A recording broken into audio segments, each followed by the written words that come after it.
Hello everyone, and welcome to Mr. Simplified's tutorials. In this tutorial, we dive into logotherapy and the meaning of life. We will also be looking into logotherapy techniques. What is the meaning of life? This is a question we think about every now and again, especially when times are tough. Many people in the modern world experience what the founder of logotherapy, Viktor Frankl, termed as an existential vacuum. People now are easily bored and depressed despite acquiring material wealth. Frankl believed that man historically dealt with losses through tradition, but that belief system is now fading away. And since there is no tradition telling people what to do, they just conform and follow other people. They blindly follow other people's lives and lose track of the true meaning of their own lives.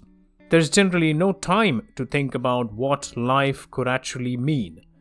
But if you take a moment, look calmly at the setting sun or the waves of the sea in a beach, your mind sometimes tends to drift away to comprehend the meaning of life and your very existence. Is there a purpose to our lives? Is there more to life than just making money and paying taxes? To understand the meaning of life is a lifelong motivation for human beings. The concept of logotherapy is based on this very proposition. Let's unravel logotherapy, investigate the basic concepts, understand how the meaning of life is discovered, and finally into the therapy techniques associated with logotherapy. And as always, there is a discussion at the end of this tutorial for you to participate in. To start with, the word itself, logotherapy, is based on the word logos, which translates to meaning in Greek. Logotherapy is a form of therapy that examines the physical, psychological, and spiritual aspects or dimensions of a human being and outlines the importance of these aspects in the functioning of a person. Most people, just like animals, tend to use their physical and psychological dimensions to respond to most situations. This results in defensive behavior, stress, and aggressive behavior in various situations. Logotherapy offers people a way to connect with the third dimension, which is the spiritual, non-religious dimension of meaning in life. So logotherapy offers people a way to connect with their spiritual, in a non-religious term, dimension. The primary goal of logotherapy is to help discover our unique sense of meaning and our purpose in life. It emphasizes that human beings can find meaning to their lives through their actions, choices, and attitudes. Now let's look into the three basic concepts and try and understand what logotherapy is. There are three basic concepts that govern logotherapy. These are the freedom of will. This outlines that human beings are free to decide on internal and external circumstances and thereby shape their own lives towards specific possibilities. It states that we are primarily responsible for our own choices in life. Will to meaning. As human beings, we are motivated to find meaning in life, and if we aren't succeeding in it, we experience existential frustrations and aggressions. We are fully capable of enduring pain and foregoing material pleasures to find meaning in our lives. Meaning of life. Meaning for human beings is an objective reality rather than merely an idea. This concept states that the focus in our life should be our responsibility to give back to humanity and to life rather than thinking about what we deserve in life. We have the ability and the necessity to go beyond our means to improve other people's lives and humanity in general. Giving back is one of the ways to discover the meaning of our lives. Let's move on to understanding how else we can discover the meaning of our lives. Discovering the meaning dimension. This is also called accessing the meaning dimension, and here are some of the ways we can discover meaning in our lives according to Viktor Frankl. Doing a deed or creating something. Like what was previously mentioned, human beings are responsible for creating value to the world and for other human beings, and essentially contributing to the well-being of our race by creating something new, helping the needy, and giving back to society. And that is one of the ways of finding meaning in our life. Experiences like being loved, being cared for, spending time in nature, and so on can help us discover the meaning dimension.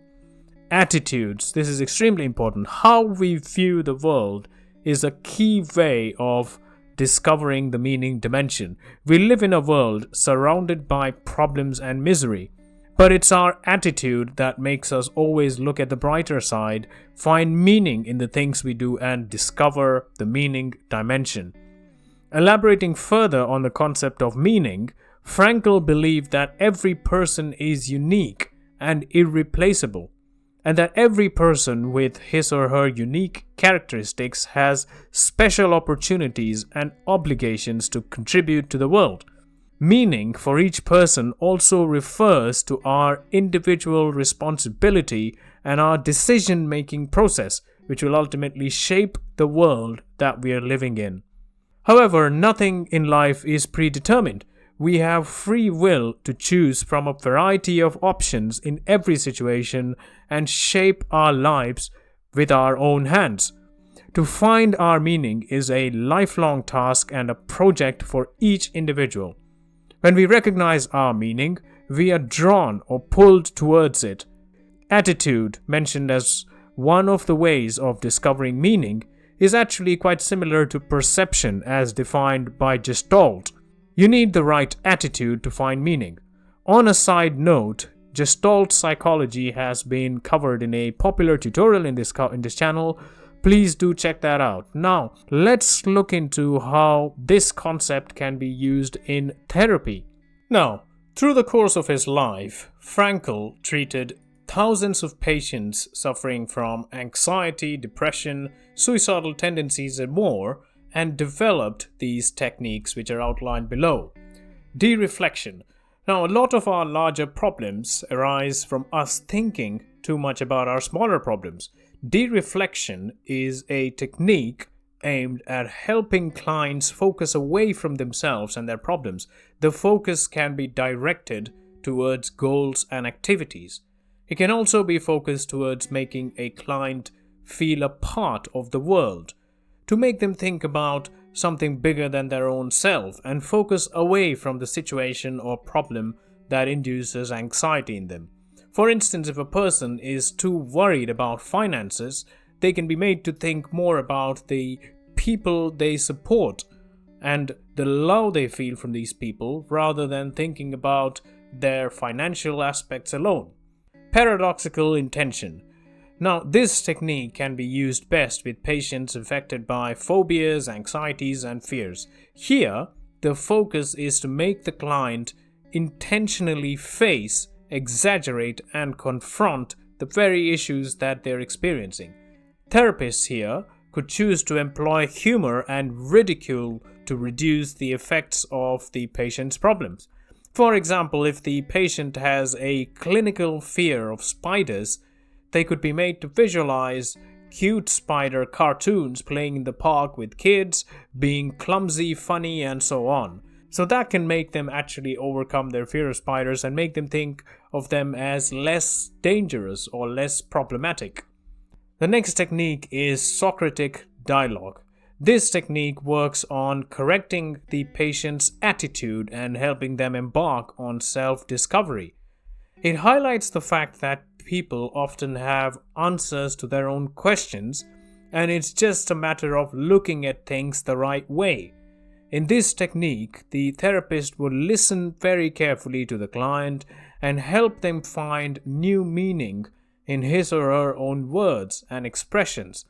Therapists here should try not to impose their own thoughts over the patient's thought process.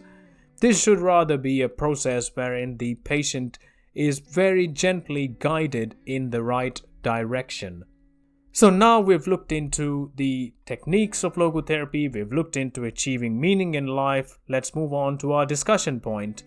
From my point of view, this YouTube channel contributes massively to giving my life meaning. There are very few things that give me as much a sense of fulfillment as helping people out through this channel does. I do truly believe that a lot of people are helped through this channel, and people do thank me and appreciate the effort that goes into it.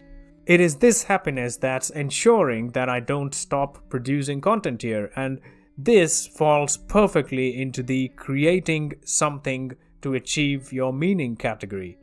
Over to you now. Have you discovered anything that you're able to create that gives you a high level of fulfillment and gives meaning to your life? Remember that it could be anything from creating a new dish from scratch to planting trees to teaching someone how to drive. Anything. It can be anything creative. It can also be things like redesigning your own house. So please share with us things that you do that give you a sense of fulfillment. And if it's something that you're still to discover, don't worry.